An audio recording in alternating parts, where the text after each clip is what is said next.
Bonjour gourmands, gourmets et gastronomes. Aujourd'hui, petite information, petite capsule sur l'art de déguster. Une des choses qu'on fait en dégustation, c'est évidemment d'évaluer les sensations tactiles que nous procure un aliment.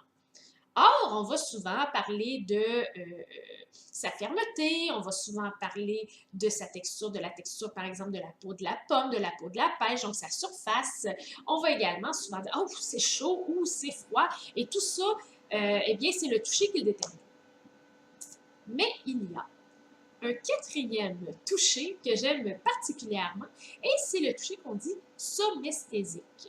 Le toucher somesthésique, ce qu'il fait, c'est qu'en fait, c'est un nerf, le nerf trigéminal, dont vous avez trois branches qui sont reliées là, dans votre crâne vers le visage. Et ces nerfs-là vont reconnaître certaines molécules spécifiques et envoient l'information de la reconnaissance de cette molécule au cerveau.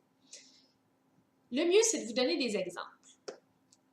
La molécule de menthol fait un effet frais en bouche. On prend une petite pastille à la menthe et on le sait, ça fait un effet frais en bouche. Cet effet-là, c'est pas parce que la pastille était froide, c'est parce qu'il y a la molécule de menthol qui interagit et qui vient nous donner cet effet froid. Un autre exemple que je peux vous donner, c'est la capsaïcine du piment qui vient brûler la bouche, alors qu'en fait, on peut avoir très bien croqué un piment qui sortait du réfrigérateur. Ce qu'on a également, on a tout ce qui est de l'astringence, de l'effervescence aussi. Donc, ça passe aussi par le nerf trigéminal. Et puis, tout l'aspect aussi piquant de la piperine. La piperine qui est contenue dans le poivre.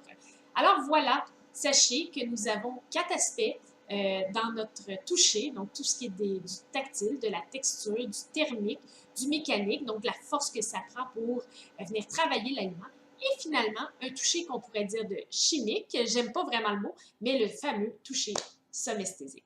J'espère vous en avoir appris un petit peu aujourd'hui. Sur ce, je vous souhaite une belle fin de journée, de bonnes dégustations et bien sûr beaucoup de confettis.